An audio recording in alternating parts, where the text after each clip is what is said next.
ijambo ry'uno munsi riravuga ngo tumbera Getsemane yawe. Haleluya. Tumbera Getsemane yawe. Tujya guhagarara ku majambo y'ubutumwa bwiza bwanditswe na Matayo, tuza bwa Yesu, igice cya 26 uhereye ku murongo wa 36 gushika kuri 46. Haleluya. Tumbera Getsemane yawe. Havuga ngo Yesu asengana umubabaro ari i Getsemane. Dusome tujane 36. Havuga ngo maze Yesu ashikana nabo ahantu hitwa i Getsemane. Abwira abigishwa biwe ati bamuricaye hano mbanze nje gusenga. 37. Ajana Petero na bene Zebedayo bompi. Atangura kubabara no guhagarika umutima cyane.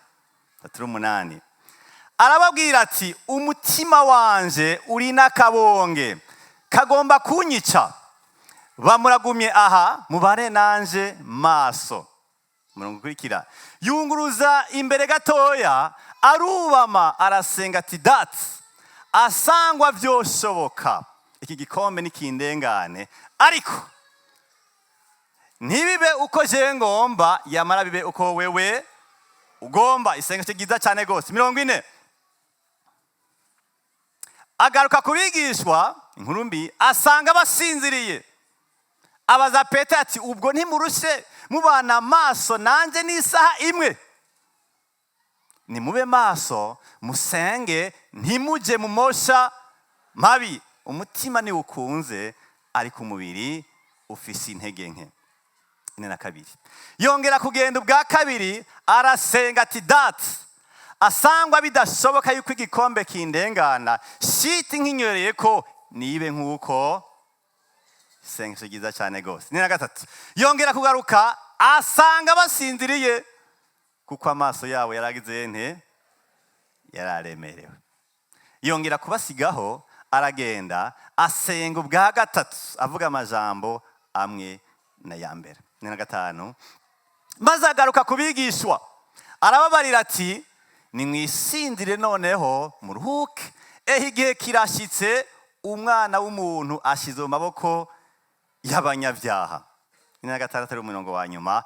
Nuko nimuvyuke tugende ehunguze ari hafi. Aya masengesho ya Yesu Kristo yabere mu gice bita i Getsemane. Haleluya. Icyo nifuza nuko umunsi wogira ibintu bya Yesu kabigira ivyawe. Kavuga ati ahantu Yesu yabaye i Getsemane ndifuza kuhaba. Haleluya. Imana ihabwe icyubahiro. Biraryoshe kuko ejo dutanga indu y'amasengesho yo kwisonsha no gusenga. Ni isomene dushobora kugira ubuzima aho dushika i Getsemane hacu. Imitima yacu igagira ahantu isenga n'amasengesho ya Yesu. Haleluya. Yesu ageze ahantu abona ko ivyo yakoze ngira biri kuri 99%.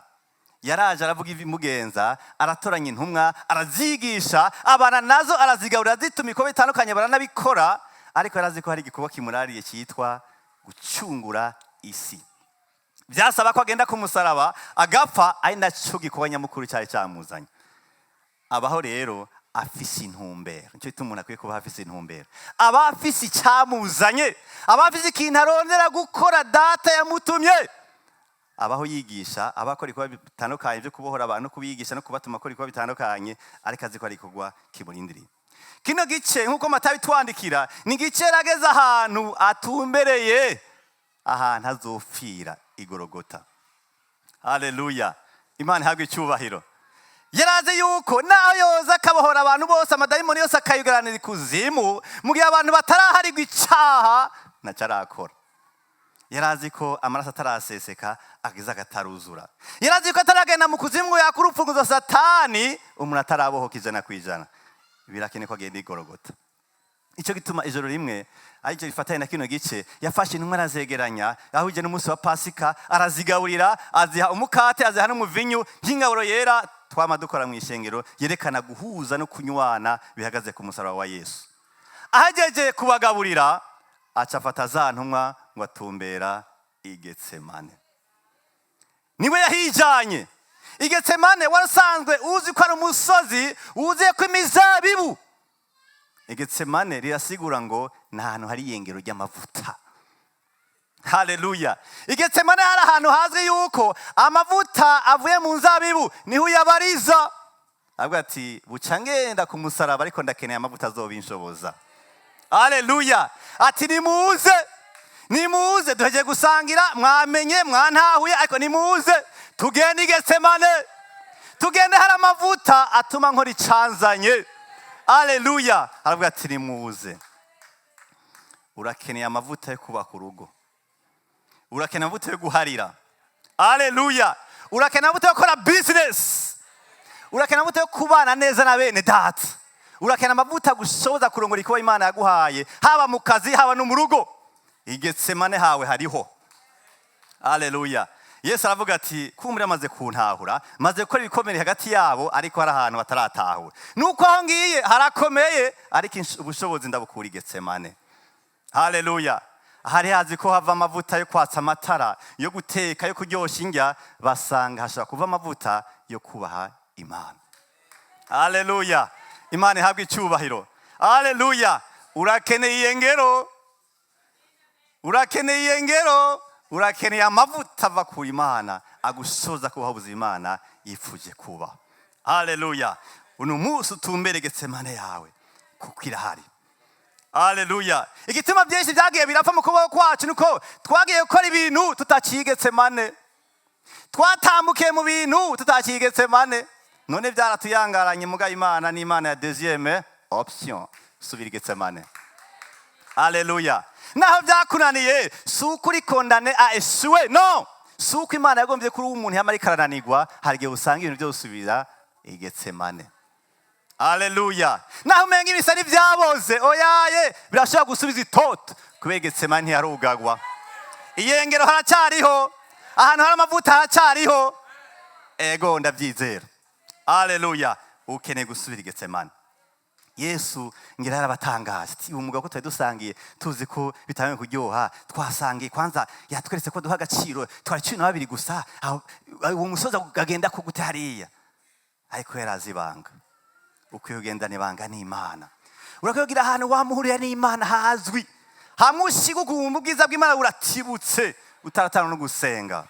Haleluya. Urakeneye ahantu uhura n'Imana muri ababiri hakabibanga no guhura kwawe n'Imana, aho ni Getsemane hawe. Haleluya. Imana ihabwe icyubahiro.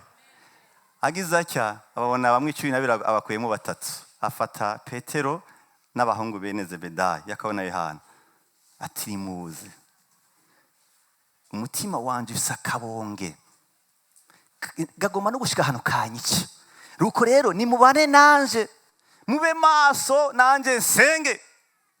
Haleluya. Nicyo gituma ikintu cya mbere kwandika Getsemane ukwiye kuhaja ufise ibigwanishwa. Haleluya. Ukegenda Getsemane ufise ibigwanishwa. Abagabo Yesu yatoye ntiyabatoye kubera yisanze yabatoye, bari abantu bamaze kugaragaramwo inkome zidasanzwe. Aba bantu barabaye hafi Yesu, baramuha amasezerano naho mwemwe batagenda bayashitsa, ako byagara ko kame imitima yabo imatanye n'umutima wa Yesu. Haruguru gato yaho twasomye Yesu yaravuze ahagira agenda ati burya hariko haragira yuko umwana w'umuntu ashigwa mu maboko y'abambuzi kandi azopfa, ariko mugabo kandi hari isezerano yuko ku munsi wa 3 azozuka. Petero ati mviriza, nta muntu yo gukora ko atabanje kunkorako. Wewe nta wohira ngo gukoze kurushi atabanje kura kuri jewe. Dukunda kubona Petero mu ruhande rw'uko yemeye ibyo adashoboye gushitsa, mugabo kandi hagiye utavuze ntumenye ivyiwe, wopfona uvuga. Petero yarabivuze ko byari muri we, mugabo yarabuze inkomezi, yarakeneye Getsemane. Nicyo gituma yavuze ati uyu mugabo ariko aravuga icyo mbona arabishaka ko murabuze inkomezi, cyo gituma yamubonamo n'ibyizigiro yuko nawe Yesu azogenda mu ijuru, azosigara aba uw'inkomezi i Yerusalemu. Haleluya. Yesu yahisemwe abantu b'abanyenkomezi. Haleluya. Ikibazo gikomeye, mbega Imana yo gutora kubw'urugamba rwayo. Uyu munsi Yesu yo gutora akagutwara ahantu kubw'intambara y'ubwami bwiwe, cyangwa uri babandi yo rukambye acanyika, atamubwira Imana ati Imana yangira wari ihenze, Imana sije wari gutuma. ubwo ba Gideyo ntibakibaho bagati Imana genda wo mu bantu bo hasi cyane. Yesu yatoyemo batatu bidasubira ngo aranka abandi mwarabize ati aba ibyo bagiye barambwira uko nagiye ndabona bagiye barifata impande y'ibigeragezo, aba bantu barashoboye ikintu bafashije. Imana ihabwa icyubahiro. I Getsemane kwiye kuhashikana ibigwanishwa. Biravuga mu cete Paulo yandikiye abanyefeso igice cya 6:13 bashobora kuba turonderera bitubwira ngo kubw'ibyo rero mwabiri ibigwanishwa byose by'Imana kugira ngo mushobore kudatsindwa ku munsi mubi, kandi nimwaheza byose mugahagarara mushikamye. Kirazira kwishora mu ntambaro utayiteguyemo. Kirazira kubona kumenga ivy'Imana birasanzwe. Turafise umwasi ta Satani afise igice c'abamarayika bitwa abadayimoni muri kino gihe baturondera hasi hejuru ku munsi banaturondera. Nico gituma utandika ibintege nke wewe. Alleluia. Ukwiye kuba ushikamye ufise toute armure, ibigwanisha vyose bikugendera kugira ngo ushoye kwa muhanganye n'umunsi mubi. Umunsi mubi ntawuzi. Ishaka kuwa kuwa mbere cyangwa kuwa kabiri. Satani ntateguza ubona yatatse.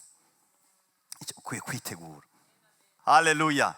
Ibigwanishwa biri hafi yacu, hari ijambo ry'Imana, hari ukwizera. Warozi ko n'intahe yawe ishobora kuba ikigwanisha gituma Satani ajuguye imbere yawe. Haleluya. Nico gituma bibitubwira mu gitabo cy'Ivyahishuwe Yohana igice cya 12 umurongo wa 13 na 11 hatubwira ngo abo rero ngo bamuneshesheje amaraso y'umwagazi w'intama n'ijambo ryo gushinga intahe kwabo. Nico gituma hari imvugo Satani yumva dukwiye kumubwira. Iyo umviriza, singukeneye ahantu jewe nibereye mu cyumba canje, singukeneye mu kazi kanje ko naramaze kunywana na Yesu. Hari kera wantwazi tuntu n'ubuja, hari kera ubu naranywanye nawe, yaranyogeje, yangize muzima, ndi umwana wiwe, mva impande. Umutima wanjye matanye n'umutima w'Imana. Uyo yarampariye nta hantu woca ngo wusuye kungira uwawe. Gushinga intahe kwawe kurashaka gutuma Satani ashingurirwa karimbi. I Getsemane hakeneye kugenda ufise inkozi ubwoko bwose ziri hafi yawe, ubiteguye kurasa, kubera Satani aragomba ko rudakora ubugombe bw'Imana. Haleluya.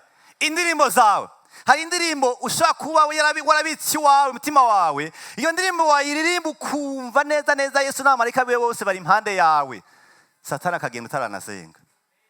Haleluya. Nico gituma ukwiye kwamara ibigwanishwa. I Getsemane hawe ukwiye kwamara indirimbo, ukwiye kwamara intahe, ukwiye kwamara ukwizera kw'Imana igira neza kandi ari Imana itabesha. Haleluya. Imana ihabwe icyubahiro. I Getsemane ukwiye gutwara ikigwanisho gihagaze ngo data arafise ibimuranga. Numwizigirwa vraiment.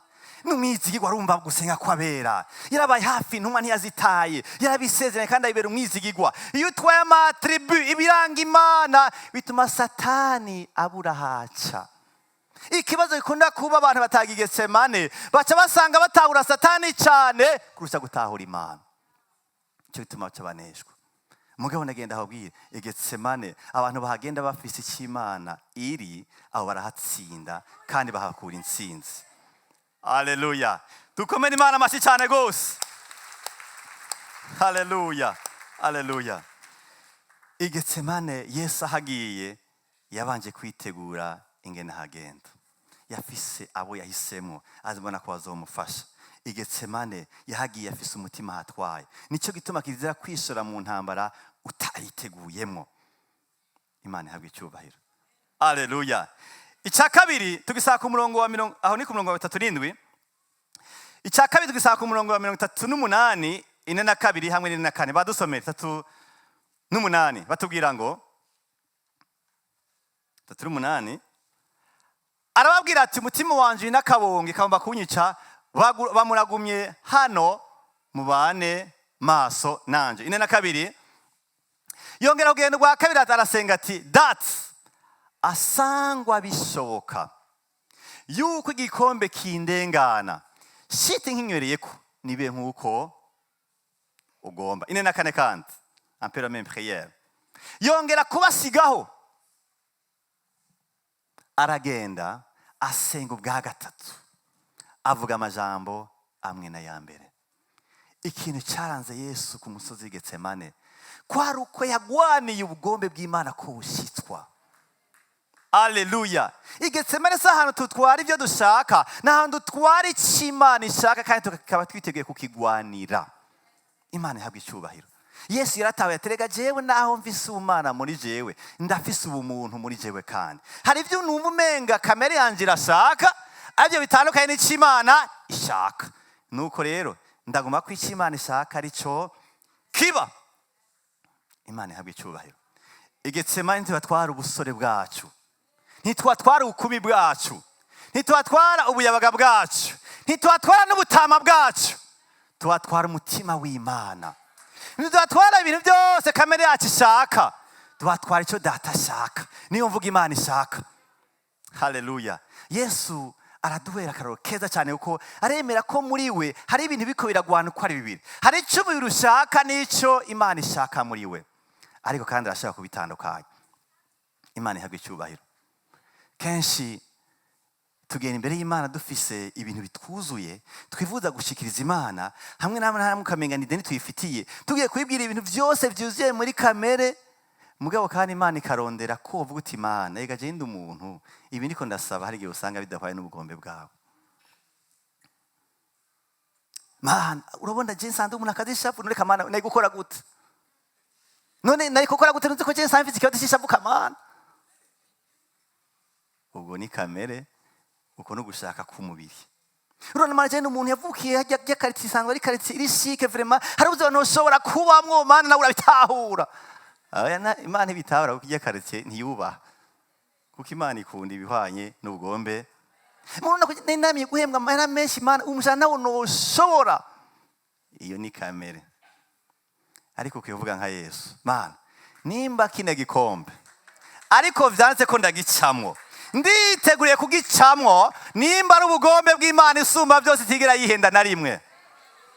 Ngigisengesha Imana yumvira Igetsemane. Igetsemane hawe ntihabe ahantu ugenda kuzana ibishobisho vyawe, uba ahantu ugende kuzana ivy'Imana isanzwe yaravuze mu ijambo ryayo. Ibihwanye n'umuhamagaro wawe, ibihwanye n'ukugororoka, ibihwanye n'icyubahiro cy'Imana byo ugenda gusabira Igetsemane. Ukwiye kwitahura. Urafise ingene wakuze, urafise ibintu ukunda muri wewe, urafise umugwi wakuriyemo, urafise ibintu utahura bivaye n'ishure wize, ariko byinshi bishobora kuba ari ibintu bihagaze kuri kamere. Ibyo byose niba bicisha muri filtre, ukabisha mu kayungiro k'ijambo ry'Imana, urajya gusanga hari cyose nguhagaze kuti Imana nivyo ndacyafise imyaka mike, numenga muri wanje ushaka ibi, ushaka ibi, ariko niko ndaronda ibyo nshaka, mbona umenga nta cyubiro cyawe Imana kirimo. Nuko ndabikunda mugabo ukabona bitava kuri wewe, ntubime kuko ntacyo byomarira. Vyonyohera mu bishobisho vyanje, ariko data niyo bari karabihererwamwo icyubahiro. Haleluya. Imana ihabwa icyubahiro. Igetsemane ni ahantu umuntu agenda afise kurondera ngo mbega ijambo ry'Imana rivuga iki kuri ibi ndiko ndabamwo. Numva umenga ndafise kuzazanirwa, numenga ndafise ugushaka, data agafise ugushaka, ariko ninde yoje imbere y'uwundi? Ni data yoje imbere y'uwundi, kuko niwe Mana yanje. Yesu aragaragaza ingene ubumuntu bushobora kuba bufise kuba buriko buranka icyo Imana ishaka. Imana ihabwa icyubahiro. Kamere birivuga ngo kamere ivyo yama ngo bitsabiza vyanka ico mwemu yanka. Mana nta kuntu bya muntu yongaya je ahantu hambabarire. Abakizo bageze ahantu iyo bagomba gukora icyaha banza gushiraho akajambo ngo Mana umbabarire hama akaja gikora. Kuko yibaza ngo ni Imana ibaye mu mubiri nkawe. Mana umbabarire no kuri ikintu. Nta kuntu umwana nkujya yonsuzugura agenda umuntu yubashye w'umutama nkuku, oya Mana ibintu bimbabarire ko Mana. Imana ntimunganye imyaka, ntibizaho yatanguriye. Imana ntishaje nka wewe, ntiyavukiye hajya wavukiye, ntize hajya wize, ntibise bikomere nk'ibyo ufise, oyaye ntibise kahise nk'iko ufise. Imana iragororotse. Imana igira nkunzi ikundira hamwe. Imana ntihendwa, ntihabwa igiturire. Imana irafise uko ikoze, yamaze dushira mu ijambo ryayo. Haleluya. Imana ihabwa icyubahiro. Iyo numvise ibyo nshaka nkumenga n'ibintu birondera gushira inyungu imbere yanje ndagati natewe. Yesu yarabimenya ati umubiri wanje utanguye kubira icyuya cy'amaraso, numenga ibishosho bitangiye kumererwa nabi, numva ubwoba, numva umenga umubabaro utanguye kunsugereza, ariko ndazi bije kuko mfise umubiri kandi bije bigwanya icy'Imana nteguriye. Imana ihabwa icyubahiro. Yesu umunsi umwe ati bigere hageze ko jewe ntangwa bakanyica, ku munsi wa gatatu nkapfa. Petero ati biragahera mwami. Nawe ati mva inyuma. Nagira Petero yerekanye ko amukunda. Ntiyerekanye ko amukunda, ariko Yesu yabonye impembe inyuma y'uko gushaka. Ati uyo muntu nivyo arankunda, yifuza ko ntava impande yiwe, mugabo kandi ntazi ko ankunda mu kuba umuntu kwiwe, ntazi ko ankunda mu kudatahura kwiwe. Nicyo gituma hamwe na hamwe hegiye babwira amasezerano Yesu akabwira ngo ntimuzi impwemu iri inyuma yanyu, ntimuzi ibintu bitumye mwiyumvira uko, ntimuzi ibitumye mukunda ivyo, ntimuzi ibitumye mushaka ivyo. Iyo mwari mubizi mwari kumenya ko Satani yabitije. Haleluya. I Getsemane bwa kabiri nta tugwanira ubugombe bw'Imana. Iyo umuntu akuze ikibazo bakwiye kumubaza ngo ushaka iki ngaha ku isi. N'abana usanga ufise uja kubona ko umwana wawe yakuze iyo yishuye ico kibazo ushaka iki. Iyo umwana umusavye icyo ashaka akakubwira amahera ya picnic, akakubwira vacances, akakubwira impuzu yigeze kubona umusare kanaka, abakiri umwana. Iyo umwana umusavye icyo ashaka akakubwira ahantu musohokera ko hari undi mwana bigana yahasohokeye, ntabakoze ikosa mugabo byerekana ko akiri umwana.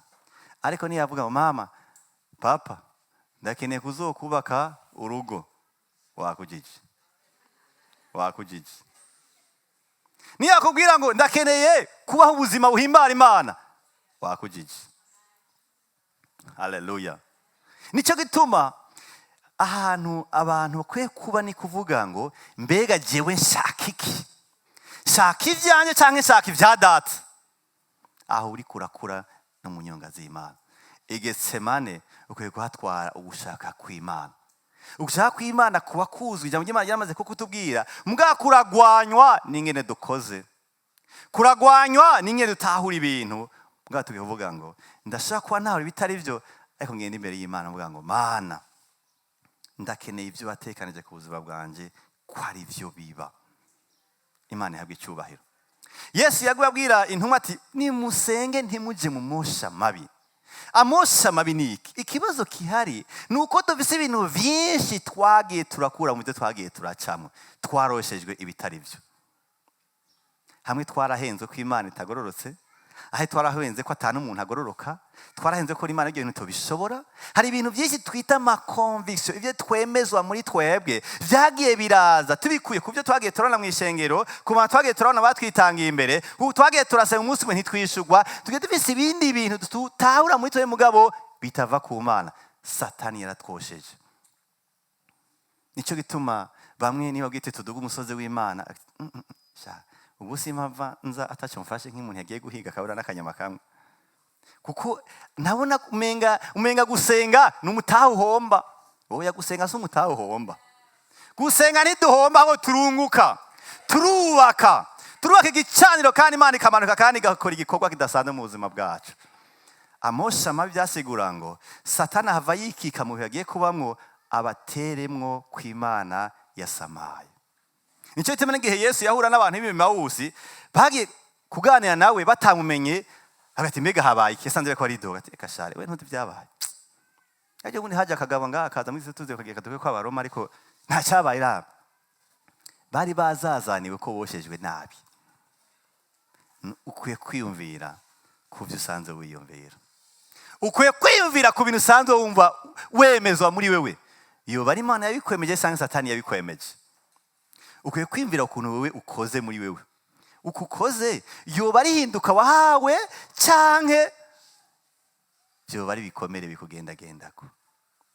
Hari ingingo wagira afata mu buzima, hari abantu takiramutsa, hari abantu turaba no mu maso, hari abantu toba wumva bo navuga bari impande ngo bavuge neza, umenga ucumererwa nawe muri wewe kubera iki?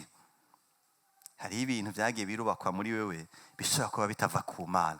Umunsi bisabwa kuhenukira i Getsemane. Haleluya. Imana ihabwa icyubahiro.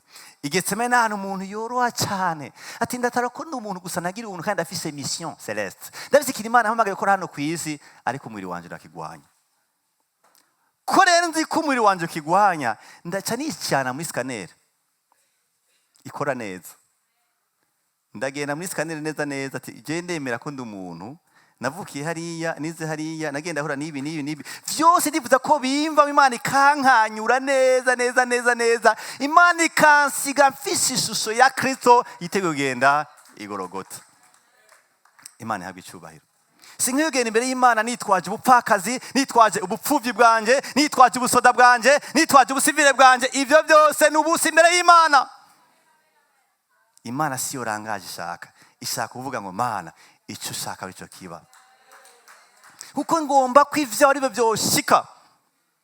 Yesu aravuga ijambo rikomeye mu Heburayo igice cy'umurongo w'indwi, ngo birasanzwe vyanditse mu muzingo w'igitabo cya Yesaya, ngo we wanyandikiye umubiri, cyo tumaje kuvukira muri Mariya, ndaje gukora ivyo ushaka Mana.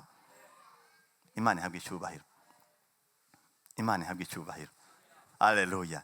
I Getsemane n'ahantu umuntu yumva ko ari esclave, nikizi iryo jambo, yumva ko ari umugurano w'icyo Imana ishaka. Ukumva kumenya kiragutwara, kujya umuntu atwara indogoba yiwe akayitwara ashaka, amutwara ashaka. Uko ni ku bugombe bw'Imana bwateza kugenda ahantu butuboha, bukadutwaza ituru n'ubuja, hama tukagati turiko turubaha Imana kubera ugushaka kwayo. Birababaje kubona umuntu muwaje ati mbe gushaka hano ku isi, je ndifuza vana ko ntopfa mpanze, abantu basigira inzu basize ingana nabo navyaye, hama nkafata muntu nkengere vraiment, nkasfa abana bose ndababonye. C'est ça la volonté charnelle, ugushaka k'umubiri. Mbega ivyo ni bibi? Gupfa usohoye abana ni bibi? Eka si bibi. Eka no gusuzugura niho byitwaramwe, mugabo byabaye Imana yavyemeye, ubwo uti amina. Imana nivyemere, sazima harima Imana ija guhabwa icyubahiro muri byo. Gusiga abana bacu tubasohoye kubyifuza si cyane, ni kuri ivyo n'amahoro, mugabo kandi hari birengeye ivyo. Mbega abantu bose bapfuye babasohoye, abo none batabasohoye Imana yarabanka? Oyaye. Mbega abantu bose bararamvye? Oyaye. Abataramvye Imana yarabanka? Umwami wanje ntiyamaye imyaka 30 niyo, ntiyakoze Imana yamuhamagariye gukora adakwijijana. Ugushaka kwawe nukuhe? Ushaka iki hano ku isi? Haleluya. I Getsemane n'ahantu umuntu aseruka aje kugwanira icyo Imana ishaka ku buzima bwiwe. Haleluya. Imana ihabwa icyubahiro. Icya gatatu, i Getsemane n'ikibanza cyo kunywana n'Imana biciye mu masengesho. Haleluya. Nicyo gituma indwi izotangura ejo ari indwi y'umuriro, indwi y'umuriro wo gutongora, indwi yo kunywana n'Imana mu buryo budasanzwe, n'indwi yaho umuntu aduga mu kibanza cyera cyane akaganira n'Imana isumba byose. Yesu icyamuranze cya gatatu, Imana yo guhitamwo ibigwanishwa, agahitamwo ubugombe bw'Imana. I Getsemane yahisemwo ubucuti n'Imana. Haleluya. Yaravuga ati Mana je ukunda byumva, umubiri wanje uravyanse, mugabo ndazi ko nawe urafise ikintu ushaka. Umutima we waganira n'Imana nk'aho basanzwe bamenyeranye. Nicyo gituma burya umutima w'umuntu iyo wugurutse uba witeguye kugenda i Getsemane. Hajya timidite yawe imbere y'Imana yafise ikintu isigura. Hajya uje imbere y'Imana kumva amajambo ariko araguherana, ntubabibaza ngo nikindi. Hari igihe imwe n'Imana mudaherukanye. Nimuherukanye guza iminsi muri business, guza iminsi mu magazeta n'ibindi byose, ni Imana wayibagiye uje kuyirondera umenga ujya kuyibaza hiri. Yari ihari gusa wewe wayirutishije exeta. I Getsemane n'ikibanza cy'ubucuti, aho umuntu yiyesprima librement ko Imana yadushaka ko tuza ku musozi wayo. Imana yadushaka, nubwo ngo Imana ikeneye amajambo y'amadini, ikeneye umutima wire kuri imbere yayo nk'abantu basanzwe bari kumwe, ko ni Imana dukunda, dukundiye muri Yesu. Bana turirimbiye ati Imana yakirembo y'urukundo. Yesu yaragiye imbere y'Imana, ntiyayirondeye amajambo y'idini, ko yaragiye tugenda imbere y'Imana amajambo y'idini maremare. Urabona Mana, urabona ingene mu Heburayo havuga, Matayo akabisubiramwo, nabikone bakahavuga. Urabona Mana, oya directement Mana, umutima wanje numva umenga hari ukuntu ariko ndabishaka, ariko icyo ushaka Mana turamenyeranye. Ntikeneye amajambo y'amadini, ikeneye umutima wirekura imbere yayo. Haleluya. Mu gitabo cy'Ibyakozwe n'intumwa 4 uhereye ku murongo wa 28 28 komera kuri 30, intumwa zaratewe n'igitero kizaranye ahantu hatatu. Amadini yarakoranye agwanya intumwa ko zivuga ubutumwa bwiza mu izina rya Yesu. Amadini yose yakoranye.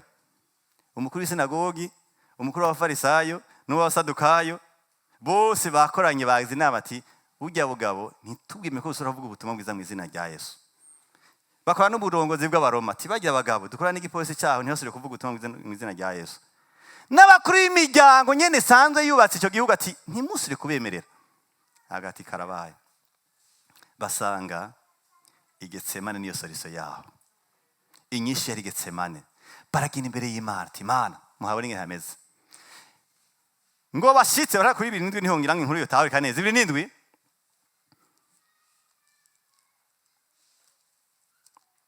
baravuze bariyeswe imbere y'Imana baraganira nayo barabwira uko ibintu bimeze.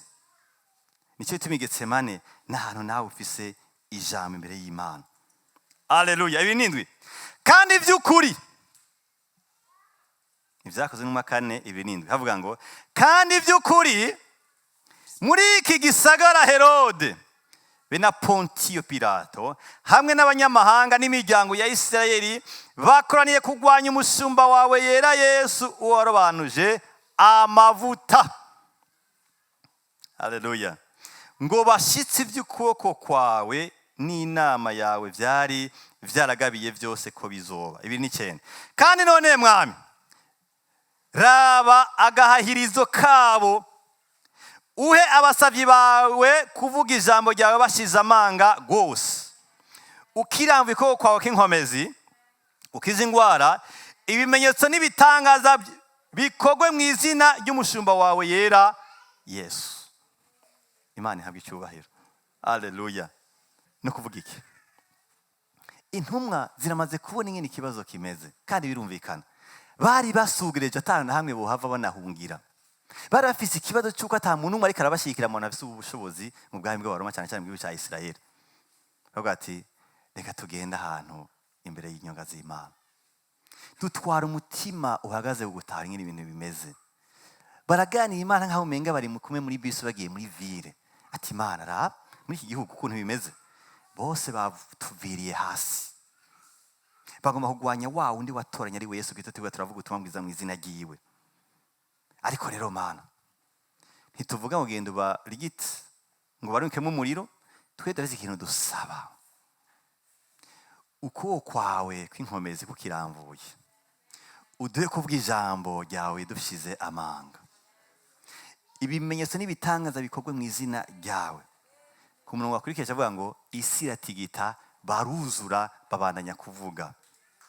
Imana ihabwe icyubahiro. Icyabatunze cya gatatu cyabaye kunywana n'Imana yabo. Barasenze, baravuze ko babibona imitima yabirirekura kuko baze ko Imana atari Imana y'inkazi irigita umuntu kwishatse. Imana ifise urukundo yamaze kudushiramo. Imana ihabwe icyubahiro. Haleluya. Getsemane Yesu yaraganiriye n'Imana. Nicyo gituma intumbero nyamukuru y'amasengesho sukwishurwa bene data.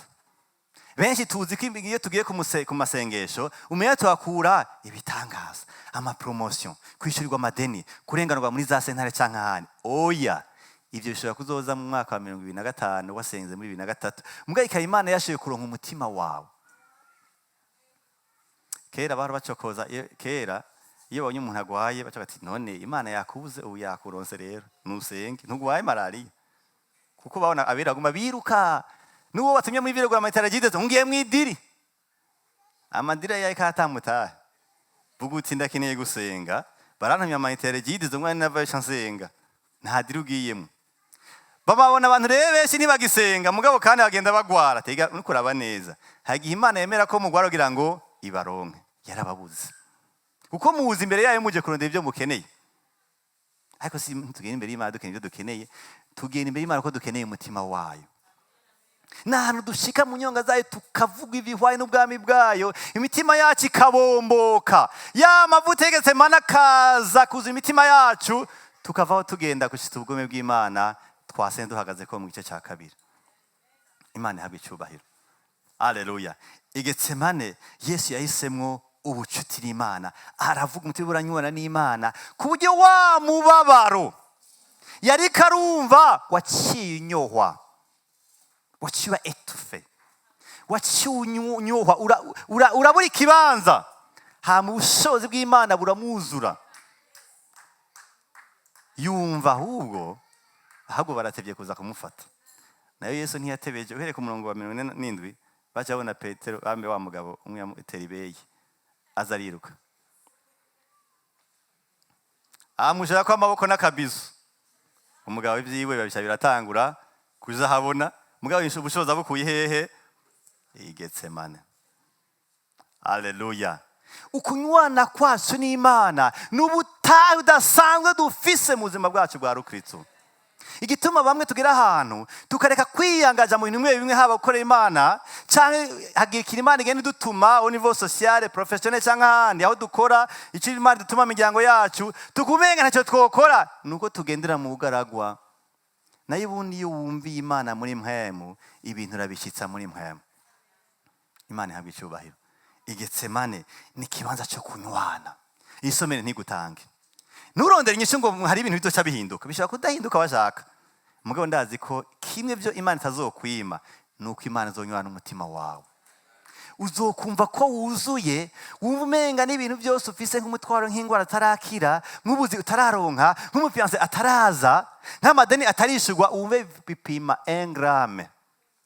Ariko kunywana kwawe n'Imana bipime itoni. Ikintu umutima wawe ukeneye si uko Imana ibone ikikije amasezerano yawe. Ikintu umutima wawe ukeneye ni uko Imana yonywana n'umutima wawe. Igituma mwe turonka pression z'imiryango, z'abo twiganye, z'abantu tungana, z'abo tubana, tugasaba ko dukora ibintu society ishaka, nuko biza bidusanga mu bugaragwa. Ariko iyo umbwiye ikintu nawe coba kigomba kumbera nk'icumu canke umwami ucumise mu mutima wanje, kigasanga nuzuye mpwemu yera, ndagati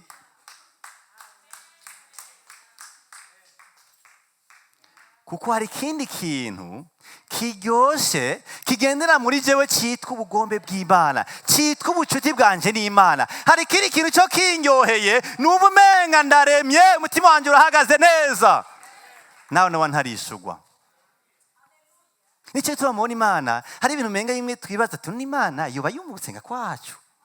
Kandi nibyo naragendarira nsaba umwana, nsaba déplacement, nsaba kuva muri gupanga, nsaba gukino ngwara, Imana nta nico yigeze imbarira. None ya Mana ikundana iri he? Ya Mana ivuga iri he? Iravuga ngayivugira ku gihe, si Imana ireshangishwa, si Imana itagira ibika, si Imana mudomo, oyaye, ni Imana ikeneye umuntu ko baganira gusa. Vyinshi waravyumvise bigusanga mu bugaragwa, ariko ntuzi ko wumvise, kubera washaka ivyo ukunda ntuzi ko wanavyumvise. Ikibazo abantu bakunda kugira cyane cyane abanyamihamagaro, Imana ibakura aho bakora bahembwa neza, ikabakura ahantu badandaza neza, Imana ikabwija mu ry'umuhamagaro ntibaryumve, kuko barakeneye kubwirwa ngo ikonteri ya kabiri ugiye kuyironka, ugiye kubaka inzu ya kabiri, ugiye gusumba mbwiza tumwa kanaka nahigeze gukengera, ni mvuga bakeneye. Ariko Imana ikabaha indoto, ikaba amajambo yihamagarwa ntibavyumve. Ati akazi witegure kuzokavamwo kubw'icubero canje. Bapangiwe abantu ni baporte, bamwe bakeneye bajya, aje navangiwe. Imvugo y'Imana itahurwa n'abantu basanganywe nayo, ntitahurwa n'abantu banyamubiri. Ntukwiye kuza i Getsemane uzanye umubiri, ingurondera umutima w'Imana niyo ngikomeye. Cyo tuma Yesu yigeze kuvuga ijambo rimwe menga ryatangaje, yanazimiye abantu yagiye gukora ibikorwa bitandukanye, abavyeyi arabasiga baja kumukarata. None mwari muzi yuko je neza gukora icyo Imana yantumye gukora. Ati kuko indya zanje ni gukora ubugombe. Haleluya, Imana ihabwa icyubahiro. I Getsemane ni kibanza cy'ubucuti bwacu n'Imana, niho dukura inkomezi, amavuta, aho umutima wanje n'umutima w'Imana binywana, bigatuma ahubwo nimba izontuma hari epfo ibintu bica ndabishora. Ninde yibwira ngo yatuma ikintu gikomeye hano ku isi? Ntawe usumbya Yesu. ninde yibwira ngo hari ibanga rikomeye ata muntu yekwemeza wowe umaze kwiyemeza? Nimba warabishoboye, wabishobojwe nuko wari mu bucuti bwawe n'Imana. Nimba wumva hari ikintu umenga nta muntu ubona kibwira ko kikuremereye, umenga kiragoye no gushira mu ngiro, nuko utamenye ngo ibintu biva mu nyonga z'Imana. Imana ihabwe icyubahiro. Nicyo gituma icya kane Yesu yaciye akora kiratangaje ku murongo wa 45. Ari nicyo cya kane dukura i Getsemane. I Getsemane ni ahantu havuga ngo maze agaruka kubigishwa arababarira. Yagumye abona basange afite ati nta n'ukuri mwomana n'agasaha kamwe. Lo minimum de Jésus mu gusenga ni sahimu. Mugabo benshi dufata iminota 3. Abona ati Imana itoborere cyane. Lo minimum de Jésus mu gusenga ni ariko mara iminota ingahe wewe? Urakwiye kuduza. Duza skoro vraiment. Sawa makonje ufata iminsi 3. Telefoni zizimije uri ahantu hawe. Uzana abana abagenzi baze baraba abana hama nawe ufatane nande na Kristo. Amaze kubona itiro ry'abatwaye ariko nawe ko yaranze no gusenga avuga ngo ni mwisinzirire noneho muruhuke. Ariko bari bamaze kuruhuka. Urazi uri mu boss ugataha saa 9 y'ijoro uti uzuta umuzamu yamya ateramye ntigiza asinzira, ugataha saa 9 kubw'Imana cyangwa kubw'umuntu wariko ragwaza uti aruhuka vraiment nta musuma kiza nawe nuruhuke. Nawe yaryamye kera. Yesu ati nimwiruhukire. Igihe kirashitse umwana w'umuntu ashize mu maboko y'abanyabyaha. Haleluya. I Getsemane ni kibanza ivy'ukuri cyo kwiyemerezamwo, cyo gufata engagement. Ikibazo tugiye gusenga benshi dukugomba amasezerano ariko ntihagire ingingo dufata. Icyo tuma abasenzi dufite ikibazo. Dufite ikibazo cy'uko tugomba kuvuga amajambo menshi mugataje dushira mu ngiro. Nicyo kibina biga ijambo ry'Imana cyane. Bariga bakandika kanezi kuzura mugabo nta nakimaza gushira mu ngiro. Abishira muri servo. Servo siho ivy'Imana bija. Ivy'Imana bija mu mutima. Bikaja no mu mabika bikora. No mu maguru gutwara hoja kubikorera. Niwe yavyiyaturiye. Nimwisinzirire. Umwana w'umuntu yamaze gutangwa. Inina gatandatu yaciye avuga ngo nimuhaguruke tugende. Tujye kubisangiraho bari. Burya Yesu n'intumwa niyo bagiye gutegera baje kumufata. Niwe yishikanye. Nakomejwe, nasenze, sinatwaye ibyo shaka, ntwaye icyo Imana ishaka, reka ndabe bamwe baje kurondera muri hehe. Niyo bagiye kubironderera. Nicyo gituma bimwe wamukeneye umuntu akuvugisha ko kugira ngo uvyemezemo ariko ntihakenewe profesi. Ntihakenewe ubuvugisha buza kugira ngo haguruka. Imana isanzwe yaguhagurukije muri mwe mu ijambo ryayo. Haguruka ukore icyo Imana yikiravuga n'umutima wawe. Ntihakenewe uvugishwa, ntihakenewe umurongo za kubwira ngo nakurote binabiriya. Oyaye, haguruka wiyemeze kubw'icyubahiro cy'Imana. Imana ihabwe icyubahiro. Aburahamu Imana yabwiye ikintu gikomeye ati je nkeneye ko umuhungu wawe umumpa ikimazi. Genda umuntangire hari muri cyo. Kandi yamutwaye. Aragenda urugendo rw'iminsi 3. Arahashika neza kuri wa musozi Imana yamubwira ngo atore imbugita. Araduza ukuboko agire yica umwana wiwe kubw'icyubahiro cy'Imana. Kuko afise ukwiyemeza Imana ivuga ati sigaho ikimazi nakironkeye. Aho hantu ngo ahita Jehova Jire. Atakwiyemeza turashobora gusanga ivy'Imana byacu bigenda mu emotion cye mu byo tupfa kuvuga gusa. Ariko Yesu yavuze ngo nagwanye intambara, nabwiye ngene namwe mu yifatamwo, nanje nasenze ariko bageze ko tugenda kuri terrain. Nicyo bituma umukizo akwiye kuba yinjira mu bantu. Yinjira mu bantu badakijijwe, yinjira uvuga icyuri, hama ukuboko wakubona n'ukuboko kwabo, hama terrain iboneke ubaha Imana byane horo bibwira mu cyumba cyawe. Imana ihabwe icyubahiro. I Getsemane turafatira ivyemezo, turafatira ingingo. Ntibigaragara mu majambo gusa ahubwo turarondera ko hoba cadre pratique. Ahantu dushira mu ivy'imitima yacu igomba gukora hano ku isi. Imana ihabwe icyubahiro. Subira i Getsemane hawe. Haleluya. Tumbera Getsemane Getsemane. Hari ahantu Imana yateguriye ingero ryawe. Hari ahantu Imana igushaka. Hashaka ari mu biro yawe. Hashaka ari mu cyumba cyawe. Cyangwa kw'ishengero. Cyangwa mu cyumba cy'amasengesho. Cyangwa ahantu kuri Ijambo publique cyangwa ahandi. Hari ahantu Imana igushaka. Irayifuza ko mwahurira. Ugende witeguriye ufise ibigwanishwa by'ubwoko bwose. Tegura ikantike Imana yaguhaye. Tegura amaverse agufasha umutima wawe. Tegura indirimbo zawe umva ko zigukorako. Tegura intahe zawe. Tegura icyo Imana yakoze ku buzima bwawe. Ugihagarara ko mu gusenga. Satani azokumva n'Imana yumva. Haleluya. Senga urondera icyo Imana ishaka ko aricyo kiba ku buzima bwawe. Kuko urafise ibyo ushaka n'ibyo Imana ishaka. Ntuhagarare ku byo ushaka. Ntuhagarare ku ma-emotion yawe. Uhagarare ku cyo Imana ishaka. Haleluya. Ugura umutima wawe. Fata ubuzima bwawe bwose usuka imbere y'Imana. Mana ndi umusore ndipfuza kina kiriya. Mana ndi umuntu Imana wahamagaye nkeneye iki Imana. Ndi umuntu w'umukenyezi nkeneye iki. N'umushinga naye mu rugo nkeneye iki. Umutima wawe wirekura imbere y'Imana ugira icyo usavye mugabo kandi witewe kunywana n'Imana. Haleluya. Hamufata ingingo kuko data arakurungikana ikete. Araguha ikete uzana ngaha ku isi uvuye ku musozi Getsemane.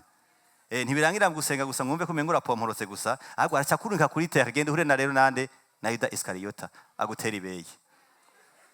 Haleluya. Ntugiye ngo birangira gusenga gusa. Tumbera hajya hano hawe. Tumbera mu rupanga bakuvuze nabi ugende babwira amajabe kubahezagira.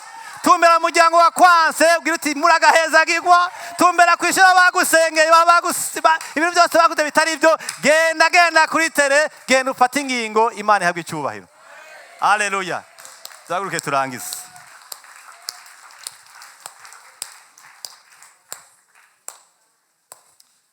Haleluya. Turashaka guhaguruka twarangiza. Igetsemane hawe harahari. Kandi ni muharuha kumbuye ejo dufisindira amasengesho. Haleluya. Umutima wa Imana irawushaka.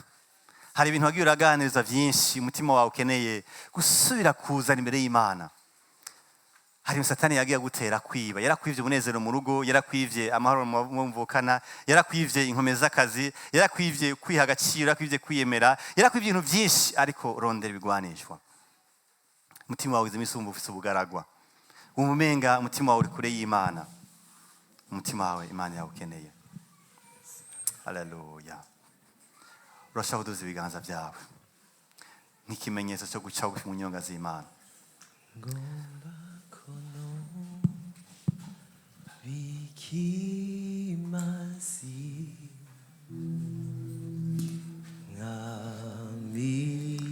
Mwami ndakwihaye gose. Haleluya.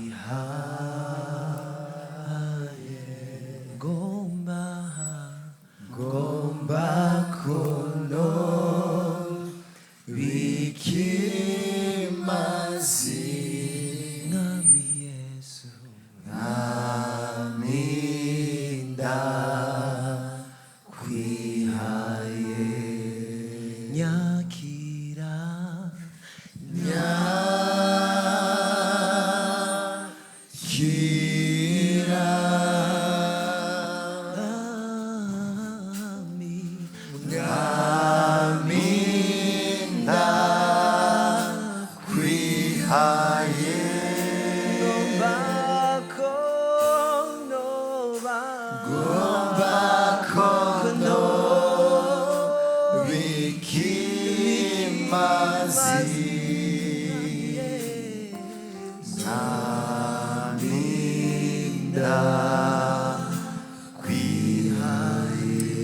waribwiye utinda umukiza wa vuba haribyo ntoshobora. Waribwiye ngo ndashaje sirangikorera Imana. Waribwiye ngo hari ibintu ntashobora ko sinize. Waribwiye ngo hari ibintu Imana yanganije n'umenga biratinyitse kandi ndiri igihe Imana izobikora niyabishaka ariko suko Imana ivuga. Reka umutima wawe sense imbere y'Imana. Nimba hari ubwo watewe na Satani bwira Satani ati mw'izina rya Yesu Imana yakoranye na Gideon izokorana nanje. Imana yakoranye na Musa izokorana nanje. Tanga urusenge wiyemeze. Tanga urusenge urukana ubwoba mu buzima bwawe. Tanga urusenge wanke ikintu cyose Imana bwanije ko atava kuri yo. Tanga urusenge wanke ubwoba, wanke gucika intege, wanke ubugaragwa. Hamagara Imana mu buzima bwawe Mana. Data turaguhaye icyubahiro cyose Mwami. Niwe turondera mu nyonga hawe Mana. ubuzima bwacu twarabuguhaye, twarizeye nk'umwami, turakwizera nk'umukiza w'ubuzima bwacu. Uyu munsi amazina yacu mu gitabo cy'ubugingo, turagushimiye rwose Mana, turagushimiye ubwo buntu. None mwami Mana, turaje kwisuka ku gicaniro cyawe, turaje kwisuka ku gicaniro cyawe, turaje kwisuka ku gicaniro cyawe. Umuntu wese yumva ubugaragwa mwami, umugendere mu buryo budasanzwe. Umuntu wese yumva umutima uri kure yawe mwami, umugendere, mwemu wawe yatse umuriro. Haleluya, turaguhezagiye Mana, turaguhezagiye Mana. Reka ugendere umuntu wese mwami, mwemu wagendere umuntu wese yumva ubugaragwa, umuntu wese yumva ubwoba, umuntu wese afise umutima ubabaye, ufise umurazi, mu izina rya Yesu. Mwemu Imana agaragare, mwemu Imana bohore, mwemu Imana akize, mu izina rya Yesu.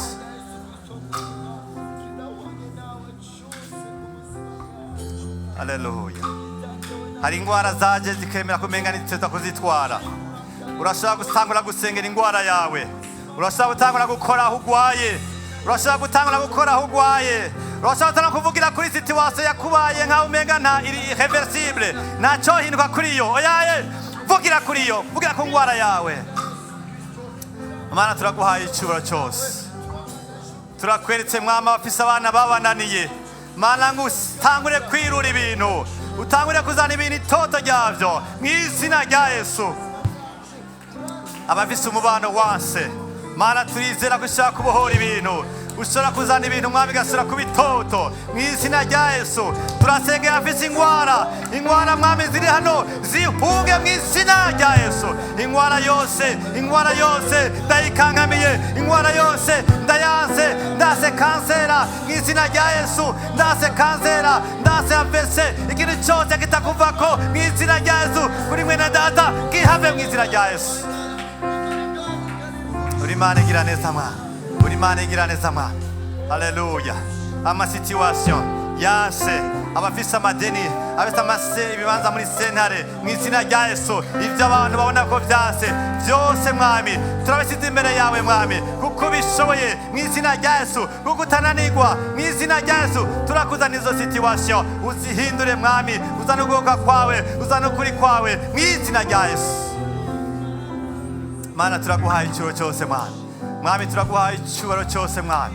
Mwamuraganje, mwamuraganje, mwamuraganje, mwamuraganje, mwamuraganje, ntacakunaniye. Ubukuru bw'Imana, kubera ko Imana ishoboye, kubera ko Imana ikiza ingwara, ko Imana ibohora. Mana, turagushimiye, presence yawe ibe kuri bene data, ibintu bihinduke, imiryango igendererwe mu izina rya Yesu, ubuzi bugendererwe mu izina rya Yesu. Haleluya, haleluya. Abari bagiye kurenganwa mu buzi, abari bagiye kurenganwa mu buzi, byose bihagarare mu izina rya Yesu. Inama z'ababi turazigiza ubusa mu izina rya Yesu. Inama z'ababi turazigiza ubusa mu izina rya Yesu. Uri Imana igira neza. Ibitero by'abadayimoni kuri bene data, kungo mu izina rya Yesu turavyase. Ibitero by'abadayimoni turabigiza ubusa mu izina rya Yesu. Turakankamiye izo dayimoni ziva inyuma yabo, ziva inyuma yabo mu izina rya Yesu.